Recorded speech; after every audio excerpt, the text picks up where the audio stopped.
చూడ్డానికి చిన్నగానే ఉన్నాయి కానండి, దీంతో పడే బాధ అంతా ఇంత కాదండి. నా కష్టాలు మీకు కాక ఎవరికి చెప్పుకుంటాను చెప్పండి. ఈ వీడియో స్కిప్ చేయకుండా ఫుల్గా చూడండి. నేను పడే బాధ కష్టము మీకు అర్థమైపోతూ ఉంటుంది. అసలు ఏమీ ఉడకలేదు, ఒక్కొక్క అర్ధగంట అనేది ఉడికేటట్టుగా లేదు. నా వల్ల కాదండి. నేనేం చేస్తానంటే, హలో అండి, అందరికీ నమస్తే. వెల్కమ్ టు వారణాసి వంటిల్లు. అందరూ ఎలా ఉన్నారు? బాగున్నారా? ఈరోజు చూసారు కదా ఏం చేశానో. దొండకాయలు పాడైపోతున్నాయండి. చాలా రోజులు వేసేసి ఆ దొండకాయలు కట్ చేసి ఫ్రై చేసేద్దామని చెప్పి ఇట్లా వేశాను. మీరు చూసారు. తర్వాత ఇదిగోండి ఈ సొరకాయ ఒకటి ఇట్లా ఫ్రిడ్జ్లో పెట్టేటప్పటికి నేను కవర్లో పెట్టలేదు, దేంట్లోనూ పెట్టలేదు. ఒక బట్టను చుట్టేసి పెట్టేస్తే ఇట్లా కాదండి. మీరు ఎవరైనా ఎక్కువ రోజులు ఉండాలనుకుంటే ఒక బట్టని చుట్టేసి పెట్టేసుకోండి, బాగానే ఉంటుంది. నేను ఇలాగే ఇప్పుడంగా పెట్టేసాను ఫ్రిడ్జ్లో, కాబట్టి ఇట్లా అయిపోయింది. నీరండి ఇదంతాను, పైకి నీరు పట్టేస్తుంది కదా, వస్తుంది కదా, ఆ నీరంతా దీనికి వస్తుంది అనమాట. ఇది కట్ చేస్తే బాగానే ఉంటుంది. మనం పీల్ చేసామనుకోండి, చూసారా, ఇదిగోండి ఈ పీల్ చేసేస్తే బాగానే ఉంటుంది. తొక్కంతా పై తీసేస్తే నేను ఏం చేద్దాం, అసలు ఈ తొక్కతో పాటు చట్నీ చేద్దాం అనుకున్నాను, కానీ ఇది ఇలా అయిపోయింది. తొక్కతోటి పచ్చడి ఏం చేస్తాం రండి అని చెప్పి తొక్కలో దాన్ని తొక్క తీసేస్తున్నాను. ఈ తొక్క మొత్తం తోలు తీసేసి కూర చేస్తాను. దీంతో ఏం కూర చేస్తాను ఏంటి అనేది మీకు చూపిస్తాను. మీరు కూడా చూసి నచ్చినట్లయితే చేసుకోండి. ఈ చలికాలానికి బెస్ట్ కర్రీ అనమాట, చాలా బాగుంటుంది. ఇప్పుడు బాగా చల్లగా ఉంటుంది కదా, కాబట్టి దానికి తగినట్టుగా మనం కూర చేసుకుందాము. సూపర్ అనమాట, అద్భుతంగా ఉంటుంది. మీరు కూడా చేసుకుని ఇది ఎలా ఉందో కామెంట్లో తెలియజేస్తారా?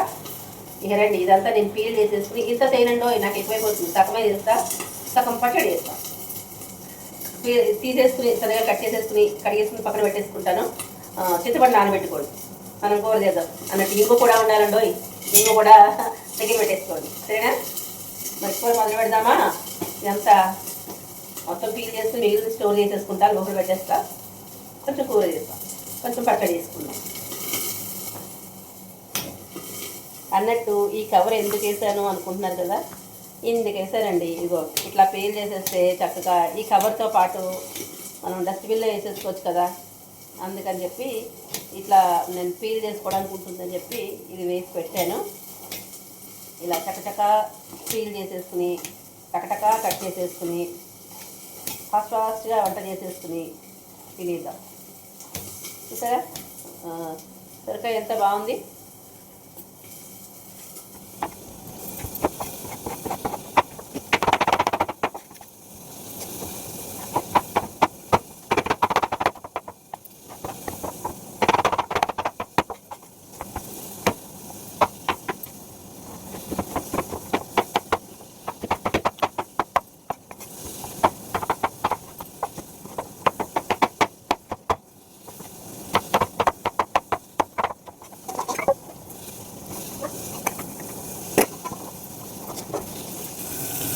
దొండకాయలు చూద్దాం ఒకసారి.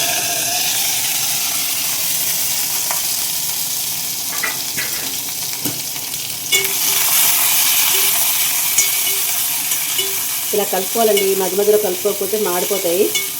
ఆవిరి తక్కువ వేసాము, నీళ్ళు పెట్టాం కదా, నీళ్ళ ఆవిరికి ఉడుకుతుంది అనమాట. ఇది దొండకాయ తొందరగా ఉడకదు, ఇదే వచ్చిన బాధ దీంతో. అందుకే నేను కుక్కర్లో పెట్టేస్తాను ఎప్పుడు కూడా. కస్కస్లాడుతుంది, ఎంత ఉడికినా కస్కస్ ఉంటుంది. సర్లేండి, ఉడికిద్దాం. మళ్ళీ ఇదే మూత పెట్టేద్దాం, దీని మీద నీళ్ళ మూత పెట్టేద్దాం. కావాలంటే కొంచెం నీళ్ళు పోయొచ్చు. మంట మాత్రం తగ్గించి పెట్టుకోండి, లో ఫ్లేమ్లో పెట్టుకోవాలి, అదంటే మాడిపోతుంది. కూర చూద్దాము.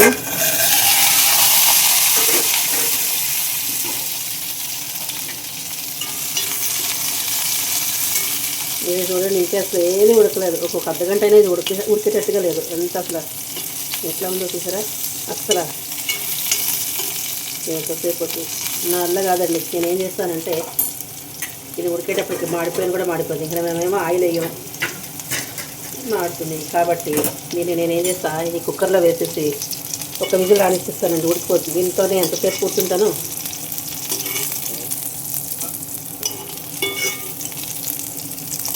ఇలా వేసేస్తాను. దీంట్లో దొండకాయ వచ్చిన రోగం మీద ఫ్రిడ్జ్లో ఉండిపోయింది చాలా రోజులు, అందుకని తొందరగా ఉడకదు. ఈ దొండకాయ ఉడకదండి బాబు, సన్నగా పొడుగ్గా ఉంటుంది కదా, ఆ దొండకాయ అయితే ఉడుకుతుంది. పెన్సిల్ దొండ మీకు ఐడియా ఉండే ఉంటుంది, పెన్సిల్ దొండ అయితే చక్కగా ఉడికిపోతుంది. ఇదిగోండి, ఇది ఆయిల్ ఉంది కదా, ఆయిల్ వేసేస్తాను కొంచెం. ఇందులో కక్కుర్తి ఈ నీళ్ళు మరి ఆయిల్ ఉంది కదా, అందుకని ఈ ఆయిల్ కొంచెం నీళ్ళు. బాబు ఇది చాలా బరువు ఉందండి బాబు.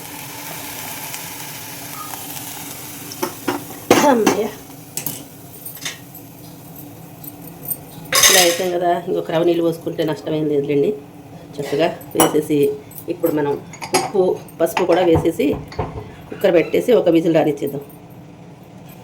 ఇదిగోండి, దీనికి సరిపడా ఉప్పు. ముందే ఏ పని చేసి ఉంటే అయిపోయేది, కానీలేండి ఏది ఎప్పుడు అవ్వాలో అప్పుడే. మీకు చూపించాలి కదా ఇలా ఉడకట్లేదు అని, మీకు తెలుస్తుంది కదా ఇలా ఉడకట్లేదు. ఉడకనప్పుడు ఏం చేయాలి అంటే ఇలా చేయాలి. ఇప్పుడు కరకరలాడుతూ ఉంటే తినలేం కదండి, కూర కసకసమంటుంటే అసలు తినలేము. అందుకని చక్కగా ఇట్లా పెట్టేసి ఒకటి కాకపోతే 2 విజిల్స్ వచ్చిన తర్వాత ఆపేసేయండి. ఆపేసుకున్నాక దీని సంగతి చూద్దాం. ఇప్పుడు మనం ఇదే మూకుట్లో కూర చేసుకుందాం. సొరకాయ కూర చెప్పాను కదా, ఇదిగోండి ఈ సొరకాయ ముక్కలు శుభ్రంగా ఇలా దీంట్లో వేసుకుని కడిగేసుకుని పెట్టుకున్నా. నీళ్ళతో శుభ్రంగా కడిగేసుకుని, నీళ్ళు ఉన్నాయి చూసారా, కడిగేసుకుని పెట్టుకున్నాను. చింతపండు నానబెట్టుకున్న, పచ్చిమిరపకాయలు, అలాగే కరివేపాకు, పచ్చిమిరపకాయలు. కొద్దిగా ఆయిల్ వేసుకుందాం. ఆయిల్ వేసుకుని పోపు పెట్టుకుందాం.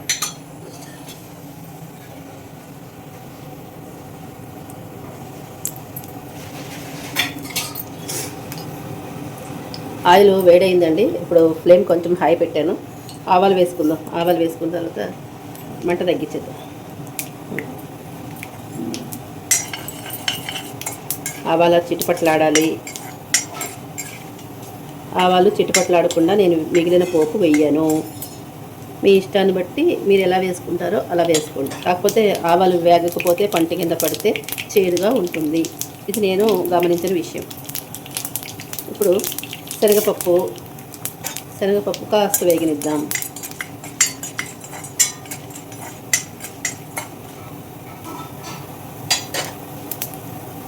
అలాగే ఇప్పుడు మినప్పప్పు,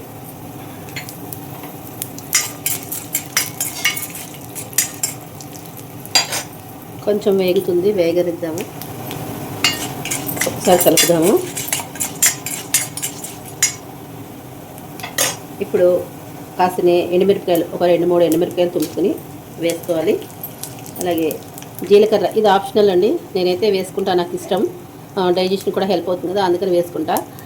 చాలా వరకు వేసుకోరు, అది మీ ఇష్టాన్ని బట్టి వేసుకునే వాళ్ళు వేసుకోండి, వద్దనుకుంటే స్కిప్ చేసేయండి. నేనైతే జీలకర్ర వేస్తా.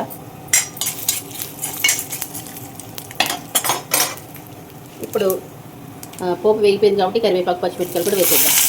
మీకు కారానికి తగినట్టుగా చూసుకుని పచ్చిమిరపకాయలు వేసుకోండి. ఇప్పుడు వచ్చే పచ్చిమిరపకాయలు కొన్ని కారం ఉంటున్నాయి, కొన్ని కారం ఉండట్లేదు. ఈ లైట్ గ్రీన్ మిరపకాయలు కొంచెం తక్కువ కారం ఉంటుంది, డార్క్ గ్రీన్ మిరపకాయలు ఎక్కువ కారం ఉంటుంది. ఇంకొక మిరపకాయ ఉంటుంది, అది అసలు కారమే ఉండదు, లైట్ గ్రీన్గానే ఉంటుంది కానీ అస్సలు కారం ఉండదు అనమాట. పసిరి కంపు, ఎన్ని మిరపకాయలు వేసినా అస్సలు కారం ఉండదు. మార్కెట్లో అవి చూసుకుని తెచ్చుకోవాలి.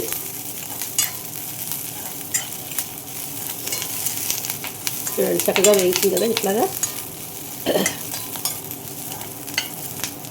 పోపు వేయించడంలోనే ఉందండి నేను అసలు రుచి అంతా కూడా.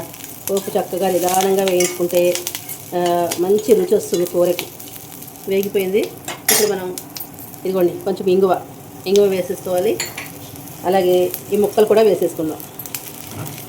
ముక్కలు కొన్ని వేసుకుని ఒకసారి ఇలా కలిపేసామనుకోండి పోపు మాడిపోకుండా ఉంటుంది. ఇది ఒక చిన్న టిప్. కొంచెం ముక్కలు వేసేసి ఒకసారి కలిపేసేసుకోండి. ఆ తడికి ఆ పోపు మాడిపోకుండా ఉంటుందన్నమాట. నీళ్ళతో కడిగాం కదా, ఆ నీళ్ళ వల్ల మాడిపోదు. ఇంకా నీళ్ళతో సహా మంచి నీళ్ళతో కడగాలండి. నీళ్ళతో సహా వేసేసుకున్నాం.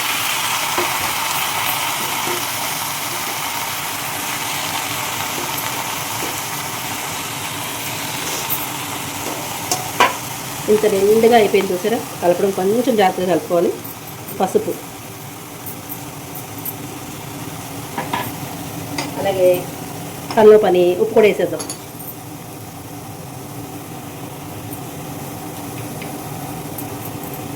ఉప్పు అన్నీ వేసాం కాబట్టి ఇప్పుడు ఒకసారి ఇట్లా జాయిగా కలుపుకుందాం.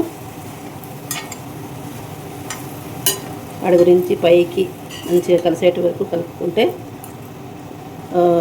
కలిసిపోతుంది. తర్వాత ఇంకా మూత పెట్టుకుంటే ఉడుకుతుంది అనమాట. కలిపేస్తాను ఉండండి, ఒకసారి కలిపేసి చూపిస్తాను. ఆ తర్వాత ఈ చింతపండు కూడా రసం తీసుకుని పెట్టుకుంటే చింతపండు కూడా వాడుకోవాలన్నమాట. మనం అయిపోలేదు, ఇంకా ఉంది. ఇది కలిపాక చూపిస్తాను. ఇది కలపడం కష్టం అవుతుంది కాబట్టి ఇదిగోండి మొత్తం కలిపేసుకున్నాను. అడుగు నుంచి పై వరకు కలిపేసుకున్నా. అందాక ఇదే మూత పెడదాం. మగ్గిన తర్వాత కాస్త అణుగుతుంది, కిందకి అణిగిపోతుంది. అణిగిన తర్వాత మళ్ళీ ఒకసారి కలుపుకుందాము. ఇప్పుడు మూత తీసి చూద్దామండి. కొద్దిగా అణిగి ఉంటుంది, దగ్గర అణిగింది.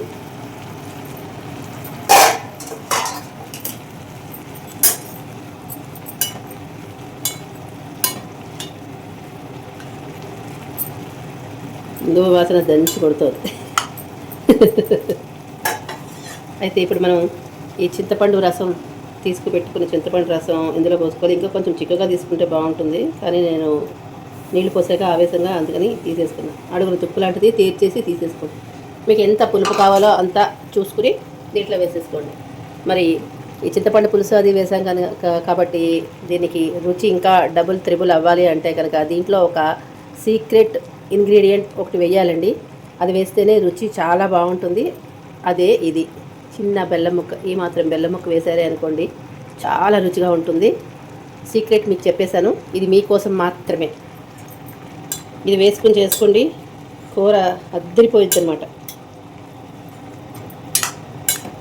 మనం ఫస్ట్ పోపు వేసుకున్న ఆయిల్ మాత్రమే, పోపు వేయించుకోవడానికి ఆయిల్ ఎంత వాడాము అంతే ఆయిల్ వేసుకున్నాము, మళ్ళీ వేయలేదు. కాబట్టి ఇది జాగ్రత్తగా ఇలాగా ఉడుకుతుంది. నీళ్ళన్నీ ఎగిరిపోయేటప్పటికి కూర చక్కగా ఉడికి దగ్గరగా వచ్చేస్తుంది. కూర మొత్తం ఉడికిన తర్వాత మీకు చూపిస్తాను. మీకు అవసరం అనుకున్న వాళ్ళు కొంచెం ఆయిల్ వేసుకోవాలనుకుంటే కొంచెం ఆయిల్ కూడా వేసుకోవచ్చు. నీళ్ళు ఎక్కువ ఉన్నాయి కాబట్టి నేనైతే ఆయిల్ వేయను. మనకి ఎప్పుడు కూడా ఆయిల్ తక్కువ చేసుకోవాలని అనుకుంటాను కాబట్టి నేను ఇంకా ఎక్కువ ఆయిల్ వేయను. తర్వాత అవసరమైతే చూసుకుని వేసుకుందాం. ఒక టైంలో వేసుకోవాల్సి వస్తుంది, అప్పుడు వేస్తాను. ఇలా ఉడుకుతూ ఉంటుంది. ఇప్పుడు మనం దొండకాయలు పెట్టాం కదా, దొండకాయలు ఏమయ్యాయో చూద్దాము. కుక్కర్ అయిపోయింది. ఒక 2 విజిల్స్ వచ్చిన తర్వాత ఆపేసా. మూత తీద్దాం. ఇదైనా ఉడికిందో లేదో చూడాలి. చూసారా ఉడికిపోయింది. చూడండి చక్కగా ఉడికిపోయింది. ఇప్పుడు మనం మళ్ళీ స్టవ్ వెలిగించుకుందాం. ఉడికిపోయింది, ఇంకేం డౌట్ లేదు, చక్కగా ఉడికింది. మరి నీళ్ళు ఉన్నాయి కదండి, ఈ నీళ్ళన్నీ ఎగిరిపోవాలి కదా, అందుకని మనం ఒకసారి స్టవ్ వెలిగించుకుందాం. కొంచెం హై ఫ్లేమ్లో పెట్టేద్దాంలేండి. ఇప్పుడే ఏం చేద్దామంటే కొంచెం జీలకర్ర వేసుకుందాం. ఇందులో జీలకర్ర వేసుకుని కొంచెం బాగా నీళ్ళు దగ్గరగా అయిపోయే వరకు, నీళ్ళు ఎగిరిపోయే వరకు వేయించేసుకుందాము. అయితే దీంట్లోనే ఉప్పు వేసేసుకున్నాం. మనం ఉప్పు పసుపు కూడా వేసేసుకుని పెట్టేసుకున్నాం కదా, ఇక ఉప్పు అవసరం లేదు. ఇట్లా దగ్గరగా అయిపోతుంది. ఇప్పుడు మనం ఇలాగా ముక్క కొంచెం అతుకున్నట్టు ఉండాలి అంటే ఏం చేద్దామంటే కొంచెం శనగపిండి అండి. ఈ శనగపిండి కొంచెం ఇలా జల్లేసుకుందాం. మీరు పుట్నాల పిండి కూడా వేసుకోవచ్చు. పుట్నాల పప్పు పౌడర్ చేసుకుని అది కూడా వేసుకోవచ్చు. ఇది కాస్త పచ్చివాసన పోయేంత వరకు ఇలాగ వేయించుకుందాం.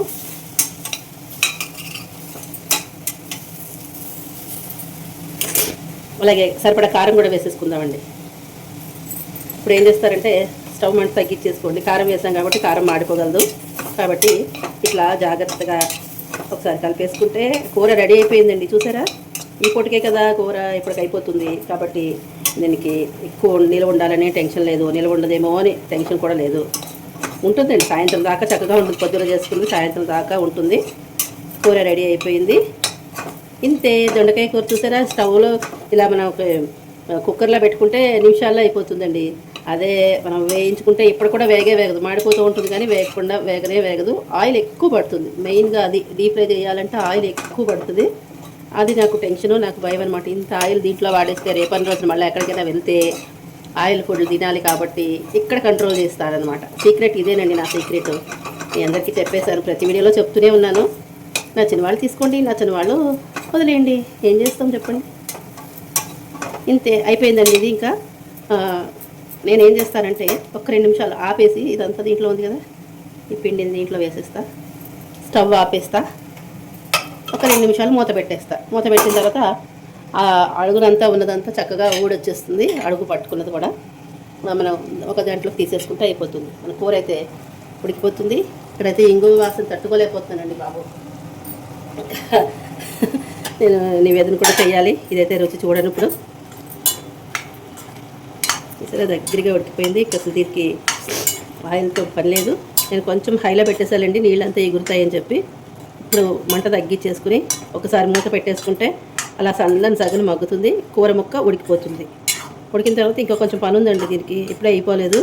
స్కిప్ చేయకుండా వీడియో చూడండి. మన వారణాసి వంటిల ఛానల్లో అన్నీ తక్కువ ఆయిల్తోటి హెల్దీ రెసిపీస్, మంచి రుచికరమైన రెసిపీస్ అన్నీ వస్తూ ఉంటాయి. అందరికీ ఉపయోగపడే వంటకాలే ఉంటాయి. ఏజ్ గ్రూప్ వాళ్ళైనా సరే హ్యాపీగా తినేసేయచ్చు. అట్లాంటి రెసిపీస్ ఉంటాయి. అవన్నీ చూసి మీరు కూడా చేసుకుని ఎలా ఉందో నాకు కామెంట్లో పెడితే నేను సంతోషపడతాను. చూసే ముందు ఒక లైక్ ఇవ్వండి, అలాగే హైప్ కూడా ఇవ్వండి. ఓకేనా? ఇది మూత పెట్టేసుకుందాం. సన్నని సగిన అలా మగ్గుతుంది. బాగా మగ్గిపోయిన తర్వాత స్టవ్ ఆపేసుకున్న తర్వాత చూపిస్తాను.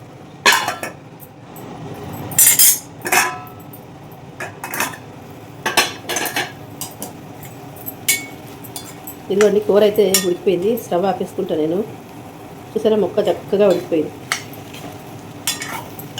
మీరు రుచి చూసుకునే వాళ్ళ, ఒకవేళ రుచి చూసుకుందాము అనుకునే వాళ్ళు పులుపు కారాలన్నీ చూసుకోండి, చెక్ చేసుకోండి. ఏ తక్కువైతే అది యాడ్ చేసేసుకోవచ్చు. యాడ్ చేసుకుని కొంచెం ఒక్క 2 నిమిషాలు మళ్ళీ ఉడకనిస్తే సరిపోతుంది. నేను స్టవ్ ఆపేసుకుంటాను కాబట్టి ఈ కూరని తీసుకుని నేను ఇది దీంట్లో వేసేసుకుంటాను. ఎందుకంటే ఇది క్యాస్ట్ ఐరన్ కాబట్టి దీంట్లో ఉంటే కిలం ఎక్కుతుంది కాబట్టి వెంటనే తీసేస్తాను నేను. ఇది చల్లగా అవ్వాలి, చల్లారడానికి టైం పడుతుంది కాబట్టి చల్లారిన తర్వాత కాస్త పని ఉంది దీంతో. ఇంకా కూర పూర్తి అవ్వలేదు.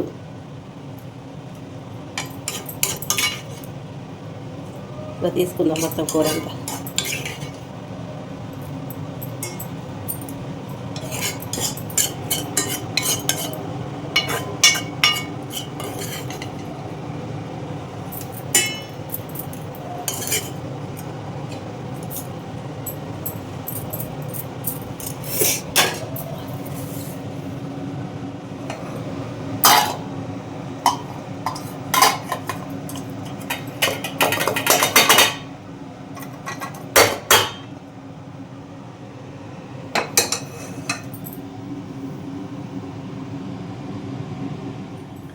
చూసారు కదా, ఈ కూర మనం దీంట్లో తీసేసుకున్నాము. ఇది సొరకాయ కూర అండి. దీంట్లో ఇప్పుడు మనం కొద్దిగా చల్లగా అయింది, కొంచెం వేడిగానే ఉంది. గోరువెచ్చగా ఉన్నా పర్వాలేదు, బాగా వేడిగా ఉన్నప్పుడు మాత్రం ఆవ పెట్టుకోకండి. ఇది కొంచెం వేడిగా ఉంది, పర్వాలేదు. అంటే ఇక టైం లేదు, అమ్మవారికి నివేదన చేయాలన్నమాట. పులగం అయిపోయింది. ఇదిగోండి, ఈ దొండకాయ ఫ్రై కూడా అయిపోయింది. ఇలా కుక్కర్లో చేసుకుంటే ఈజీగా అయిపోతుంది, అందుకే నేను అన్ని కుక్కర్లో చేసుకుంటూ ఉంటాను. ఇది పక్కన పెడదాం. ఇప్పుడు దీంట్లోకి మనం ఆవ వేసుకోవాలి కాబట్టి ఇదిగోండి ఆవాలు, ఆవ పొడి. చూసారు కదా, ఆవాలు నానబెట్టుకుని మిక్సీలో రుబ్బుకుని పెట్టుకోవచ్చు. ఇంత ఆవాలు మిక్సీలో రుబ్బబడదు, అందుకని నేను ఆవ పొడే వేసేసుకుంటున్నాను. ఇది వేసుకుంటే చక్కగా నిల్వ కూడా ఉంటుంది, చాలా బాగుంటుంది. పౌడర్ రూపంలో ఉంది కాబట్టి ఇలాగా ఒక 2 స్పూన్స్ వేసుకున్నాను. అలాగే దాంట్లో కొద్దిగా కారం కూడా వేసుకుందామండి పైన. ఈ పొడి కారం కొంచెం వేస్తున్నాను. ఎప్పుడూ ఒకే విధంగా చేయాలని ఏం లేదండి, ఒక్కొక్కసారి ఒక్కొక్క రకంగా చేస్తూ ఉంటా. దీంట్లో కొంచెం ఇది నూపప్పు నూనె అనమాట. చెప్పాను కదా పైన కొంచెం ఆయిల్ వేస్తానని చెప్పి, దీనికి కొంచెం ఇది వేసినప్పుడు ఆయిల్ వేయాలన్నమాట. ఆవాలు వేసినప్పుడు, ఆవపొడి వేసాం కదా, వేసినప్పుడు కొంచెం ఆయిల్ వేయాలి. వేసిన తర్వాత చక్కగా దీన్ని ఇలాగా కలిపేసుకోవాలండి. కలిపేసుకుంటే ఈ కూర పొద్దున్న వండుకుంటే సాయంత్రానికి చాలా బాగుంటుంది తెలుసా. ఊరితే చాలా బాగుంటుంది.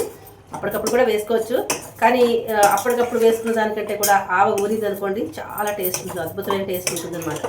ఇలా కలిపేసుకోండి. ఇంతే, మన కూర అయితే రెడీ అయిపోయింది. ఆనపకాయ ఆవ పెట్టిన కూర, సొరకాయ ఆవ పెట్టిన కూర అనమాట. సూపర్ టేస్టీగా ఉంటుంది. తెలియని వాళ్ళు చేసుకుని ఎలా ఉందో కామెంట్లో తెలియజేయండి. తెలుసున్న వాళ్ళు కూడా మీరు ఎలా చేస్తారో కామెంట్లో తెలియజేయండి. ఇలాంటి మంచి మంచి రెసిపీస్ మన ఛానల్లో వస్తూ ఉంటాయి, తప్పకుండా చూడండి, సపోర్ట్ చేయండి. సపోర్ట్ చేసిన మీ అందరికీ పేరు పేరున ధన్యవాదాలు తెలియజేసుకుంటున్నాను. ఇంకా అయిపోయింది, ఇంకా పెట్టేసుకుందాం. ఇది కూడా మొత్తం అంతా కలిపేసుకున్నాం. ఇందాక కలర్ వేరేగా ఉంది, ఇప్పుడు కలర్ వేరేగా ఉంది. చూసారా, కాస్త వేడిగానే ఉంది చెప్పాలంటే. ఏ మాట కాబట్టి చెప్పాలి కదా, పొగలు కూడా వస్తున్నాయి. ఇంకా నాకు టైం లేదని వేసేసాను. మీరు మాత్రం చల్లగా అయిన తర్వాత మాత్రమే ఆవబెట్టుకోండి, సరేనా? గోరువెచ్చగా ఉన్నా కూడా పర్వాలేదు. ఈ కూర, ఈ దొండకాయ ఫ్రై, ఆనపకాయ ఆవపెట్టిన కూర పులగం ఈరోజు మా అమ్మవారికి ఇదే నివేదన. ఈ వీడియో ఎలా ఉందో కామెంట్లో తెలియజేయండి. ఉంటాను, మరొక మంచి వీడియోతో మళ్ళీ మీ ముందుకు వచ్చేస్తాను. బాయ్ అండి. అందరూ బాగుండాలి. సర్వేజన సుఖనో భవంతు.